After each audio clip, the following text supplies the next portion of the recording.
Hello students, learn BST channel में आप सबका स्वागत और अभिनंदन। सबसे पहले तो आप लोगों की क्वेरीज थी कि क्या आरबीएससी में जो व्यवसाय अध्ययन की बुक है वह चेंज हो गई, और चेंज हो गई तो कौन सी। तो मैं सबको बता दूं कि आरबीएससी और सीबीएसई दोनों की बुक एक ही है। आरबीएससी की चेंज हो गई है और जो एनसीईआरटी सीबीएसई में चलती थी वही एनसीईआरटी की बुक अब आरबीएससी में भी चलेगी, और उसी का जो वीडियोस मैं बना के डाल रही हूँ वो उसी में से वीडियोस बना के डाल रही हूँ। इसलिए आप लोग इन वीडियोस को ध्यान से देखिए, सुनिए और समझिए। चलिए अब हम आगे स्टार्ट करते हैं। प्रभावपूर्णता बनाम कुशलता।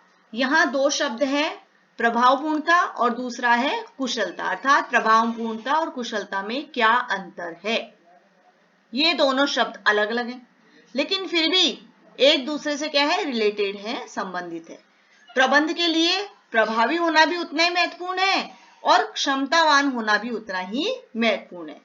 प्रभावपूर्णता और कौशल दोनों एक ही सिक्के के दो पहलू हैं।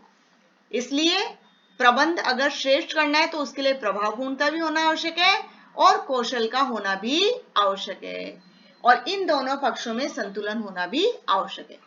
तथा कभी कभी प्रबंध की कुशलता से समझौता, यानी प्रबंध को क्या करना पड़ता है, कभी कभी कुशलता से समझौता भी करना होता है। जैसे प्रभावपूर्ण होना और कुशलता की अनदेखी करना क्या है, सरल है। जिसका अर्थ क्या हुआ कि प्रभावपूर्ण अर्थात कार्य तो हो गया, अर्थात कार्य हुआ, मगर किस पर हुई, ऊंची लागत पर। माना एक कंपनी है, ठीक है, हम इस उदाहरण के तहत इसको समझेंगे। एक कंपनी है, उसका जो लक्ष्य है, जो टारगेट है, वो है 1 वर्ष में 8000 इकाइयों का उत्पादन करना। अब इस लक्ष्य को पाने के लिए उन्हें समस्या क्या आई कि अधिकांश समय उनको बिजली नहीं मिली, और बिजली न मिलने पर प्रबंधक प्रभाव उत्पादक तो था, यानी कार्य समय पे तो पूर्ण कर सकता था, लेकिन कर नहीं पाए। क्यों? क्योंकि क्षमतावान नहीं था, बिकॉज बिजली की कमी थी। उसे इस माल को तैयार करने के लिए अधिक मात्रा में आगत, यानी श्रम की लागत और बिजली की लागत का उपयोग किया गया। यानी कार्य तो उसने समय पर पूरा कर दिया, मगर उसकी कॉस्ट आई ज्यादा, बिकॉज बिजली नहीं मिल पा रही थी, जिससे उसको अधिक लेबर लगानी पड़ी और अधिक मात्रा में बिजली के लिए उसको पैसा खर्च करना पड़ा। तो कभी कभी व्यवसाय कम संसाधनों से माल के उत्पादन पर अधिक ध्यान केंद्रित करता है, अर्थात लागत तो कम कर देता है लेकिन निर्धारित उत्पादन नहीं कर पाता। तो ऐसी स्थिति में प्रभावपूर्ण नहीं हुआ। परिणाम स्वरूप क्या हुआ, इफेक्टिव इसलिए नहीं हो क्योंकि माल बाजार में पहुंच ही नहीं पाया, इसलिए इसकी मांग क्या हो गई, कम। और इसका स्थान, जब माल समय पर नहीं पहुंचा तो इसका स्थान किसने ले लिया, प्रतियोगियों ने। तो ये कार्य कुशलता पूर्वक तो हुआ लेकिन इफेक्टिव नहीं हुआ, अर्थात लागत तो कम करने की कोशिश की गई मगर कार्य समय पर पूरा ही नहीं हुआ। तो प्रभावपूर्णता की क्या रही, कमी, क्योंकि माल बाजार में पहुंचा ही नहीं, जिसके कारण उसका स्थान किसने ले लिया, प्रतियोगियों ने।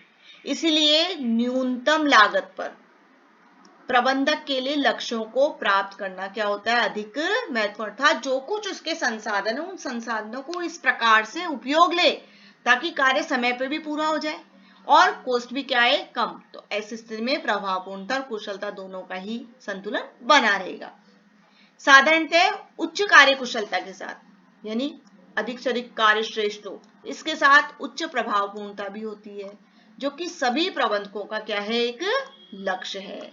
लेकिन बिना प्रभावपूर्णता के उच्च कार्य कुशलता पर अनावश्यक रूप से जोर देना क्या होता है, अवांछनीय, बेकार। तो कमजोर प्रबंधन प्रभावपूर्णता और कार्यकुशलता दोनों की कमी के कारण ही होता है। अब एक बार उदाहरण से समझिए, एक कंपनी है जिसको टारगेट मिला कि उसको 8000 यूनिट माल तैयार करना है। अब जब उसको 8000 यूनिट माल तैयार करना है, उसको समय दिया गया 2 महीने का। अब उस 2 महीने के समय में वह पूरा 8000 यूनिट माल तैयार नहीं कर पाया, बिकॉज उसके पास, जैसा कि यहाँ बताया गया, कि बिजली की कमी थी। अब चूंकि उसको माल समय पर देना था तो उसने क्या किया कि उसने एक्स्ट्रा लेबर लगाई। जब उसने एक्स्ट्रा लेबर लगाई तो जो कॉस्ट आनी थी वो कॉस्ट क्या हो गई, डबल। तो कार्य तो उसने 2 महीने में टारगेट तो पूरा कर दिया, मगर उसकी कॉस्ट आ गई 2 गुनी, अर्थात कार्य प्रभावपूर्ण तो हुआ लेकिन कार्य कुशलता की गई कमी, इसलिए उसको उतना लाभ नहीं हो पाया जितना होना था। तो ये किसका निशानी है? कमजोर प्रभावपूर्णता की। नेक्स्ट वीडियो में हम पढ़ेंगे बेटा प्रबंध की विशेषताएं। तब तक आप इसको अच्छे से देखिए और समझिए। Okay, bye.